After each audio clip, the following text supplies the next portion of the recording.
An unidentified man, a mysterious scrap of paper, and a code that baffled detectives for decades. The Taman Shud Case, also known as the mystery of the Somerton Man, is one of the strangest and most enduring unsolved mysteries in history. Was he a spy, a victim of untraceable poison, or is the truth even stranger?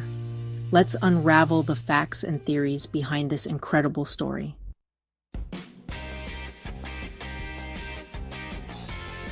It was the early hours of December 1st, 1948, when a couple walking along Somerton Beach in Adelaide, Australia, stumbled upon what they thought was a man sleeping against a seawall, but something wasn't right.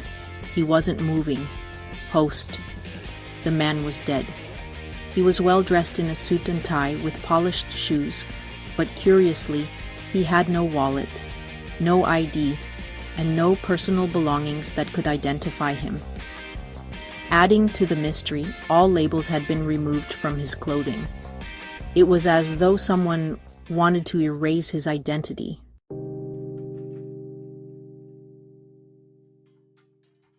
An autopsy revealed even more bizarre details. The man was in peak physical condition, between 40 and 45 years old, but his internal organs showed significant damage.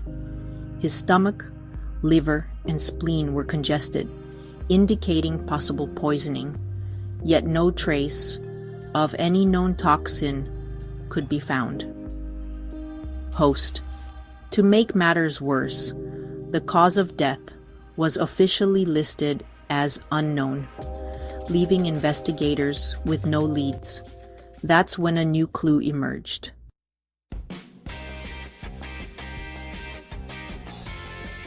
Months later, during a second examination of the man's clothing, a small concealed pocket was discovered in his trousers. Inside was a tightly rolled piece of paper bearing two cryptic words: Taman Shud. Host. Taman Shud is a Persian phrase meaning ended or finished. Investigators eventually traced it to a rare New Zealand edition of the Rubaiyat of Omar Khayyam, a book of poetry by a 12th century Persian poet. Host. This clue seemed important, but its meaning only deepened the mystery.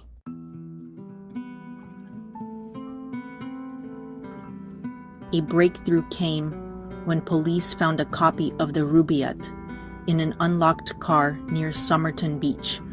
Astonishingly, the final page had been torn out, and the missing piece matched the scrap of paper found in the man's pocket. But this wasn't just any book. Inside its cover were a series of strange letters, believed to be a code, and a phone number.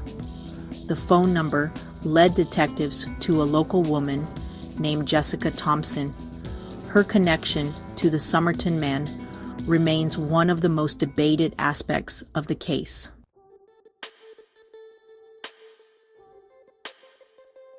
Jessica Thomson lived near Somerton Beach and worked as a nurse during World War II. She admitted to owning a copy of the Rubaiyat, but denied knowing the dead man. However, her reaction when shown his plaster cast was unusual.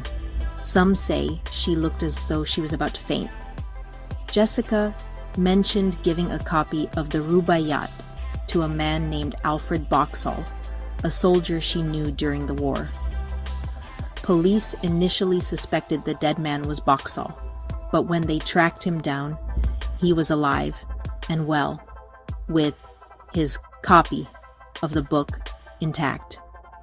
This discovery seemed to rule out a connection to Boxall, but left open many questions about Jessica's role in the case. Could she have been involved in espionage during the war? Was the Somerton Man connected to her somehow?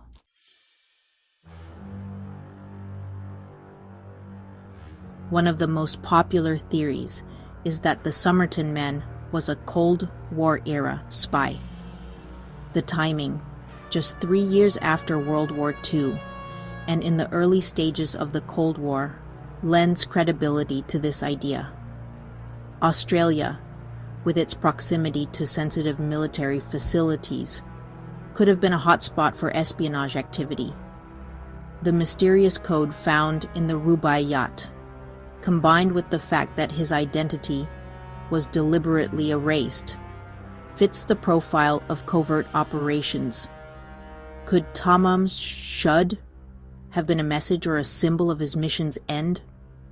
Or was the man eliminated by enemies, using a poison so advanced it left no trace? The espionage angle has captivated conspiracy theorists for decades.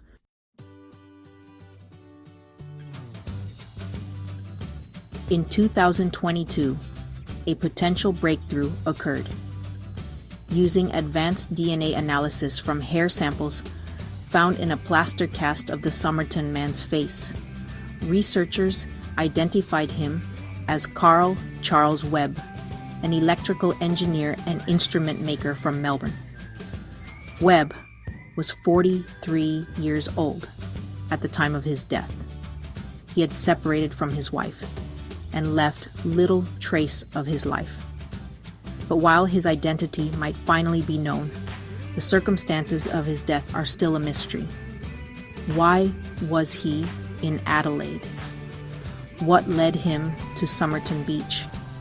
And how did he die? The answers remain elusive.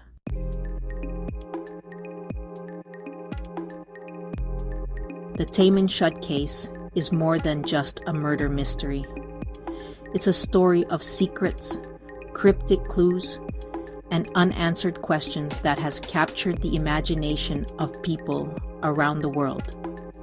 From spy games to untraceable poisons, from love affairs to literary puzzles, the case has something for everyone.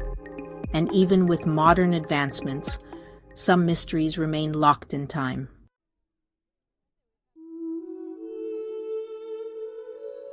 The Taman Shud Case reminds us of the fragility of life and the depths of human mystery. Who was Carl Webb? Why did he carry a torn page from the Rubaiyat of Omar Khayyam? And was his death truly accidental or something far more sinister? Perhaps we'll never know the full story. But one thing is certain: the Somerton Man's legacy will continue to fascinate and baffle for generations to come. What do you think happened to the Somerton Man? Let us know in the comments below. Don't forget to like, subscribe, and hit the notification bell for more mysteries.